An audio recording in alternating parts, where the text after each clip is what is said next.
Hey everyone, Romain here.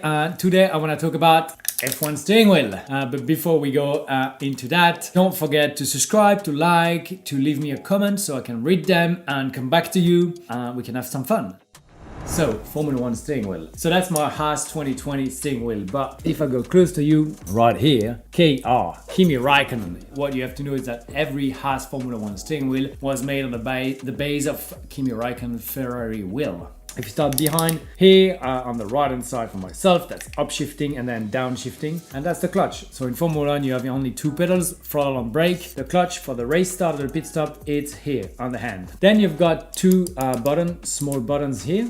You can just see it. On the right hand side that would be full power, so you would discharge the battery on a straight line, but that would give you full power. And on the left side it would be the DRS. The DRS also works with those lights. If you are within a second of the car in front of you, two lights will come on. You get to the line, four green lights will come on. You press the button, it's open. In qualifying, you know it would open at a line, but you still have the light coming, showing that you've crossed the line and you can press the button. The DRS closes either if you release the throttle, if you touch the brake, or if you press the button again, right? So that's three ways of closing the DRS. And then there's two more buttons behind those, quick buttons. So imagine you're into a fast section, turning right, left, you can, and then there's a braking coming, which is a bit tricky. You just bring that down and then back up. So those buttons you can set up the way you want it. Everything that's at the front can be put on those buttons. So brake balance, differential, engine braking, you can combine them. So it's like a very easy way of doing it. So that's two buttons, and we actually got a lot more here on the function button, 4.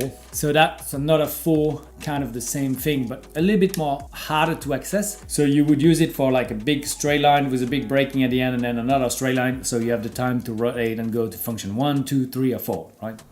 If we go at the front of the steering wheel, pit limiter, here, neutral, radio, that OK button works with those, that also works with those. So if you have a wheel speed failure, sensor failure, right, the gearbox won't know which speed you're doing. So you'd probably go MFA, position 22, so 1, 2 on the 10, 1, 2 on the 1, OK, and then you would cancel the sensor, override it, and then keep going. So whenever a sensor or whatever fail on the car, that's the way you can go. So MF1, MFB, MFT, and all of them are like 100 things. I've got no idea what they were behind, but there's 100 things behind. Then the differential here. So that's differential. That's to help the car balance. So if the front tires are going, you would open the differential, meaning the rear wheels have got more way of turning to a different speed and the car would turn more. And on the opposite, if the car gets really on the nose, very loose on entry, or in the mid, you would close the differential to stabilize it. So in a high-speed corner, normally you keep the differential closed, and in a very, very small hairpin like Monaco, you open the diff as much as you can to get the car rotating.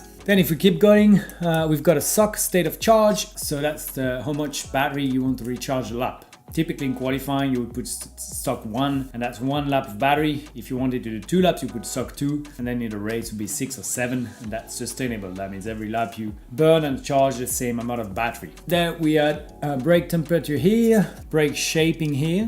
Brake shaping is how much energy recover on the braking. So when you release the brake pedal, the brake balance will migrate to the rear of the car, and you will recover more energy, but also you use it to balance your car, right? So if you had front locking late in the corner, you would go shape 5. If you are rear locking late at the corner, you go shape 1, for example.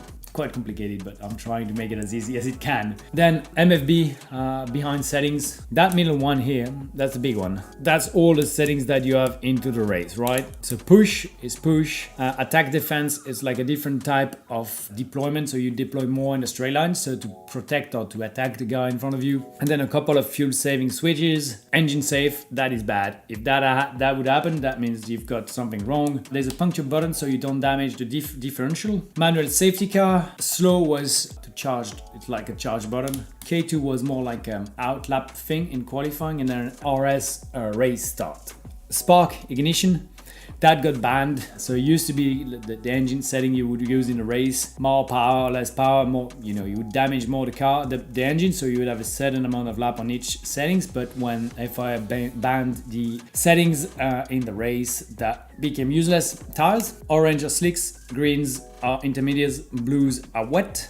they all have a different diameter. So those settings are to switch on the rain light at the back, but also to set up the pit limiter, because different tire diameter, different speed in the pit lane. So you had to make sure that you was on the right settings before you would change your tires.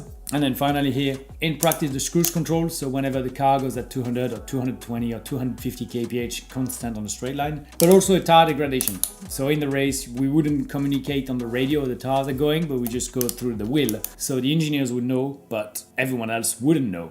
So that was a way to hide it. Charge button here in qualifying, you would charge the battery, do a fast lap, and then charge the battery on the next lap, go again. In button, that's a pit confirm to understand, to let the team understand that you have understood the message that you need to pit now. Pump, that was an engine setting, getting a pink pump working. And drink, that's for the driver. You know, there's a small pump in the car with a tube coming through your mouth, and then when you were thirsty, you would push that button and you would get some fluid coming in. Basically, all those buttons can be changed, can be modified, colors, shape. When you get to a new team, you learn about those buttons and you learn where they are, and you can make changes. So that's why every steering wheel is a little bit different between teammates, because some may like buttons at a certain position and some may like buttons on another position. But basically, that's the wheel I was using in 2020. It was very similar to Kevin Magnussen. I think I showed you as much as I could. Probably gonna be told off for doing that, but I really wanted to share that with you guys. I think it's great. Make sure that you leave me a comment if there's anything more you want to know. I'm not sure I can tell anything more, but happy to try to. Hope you enjoyed it and can't wait to see you in the next video.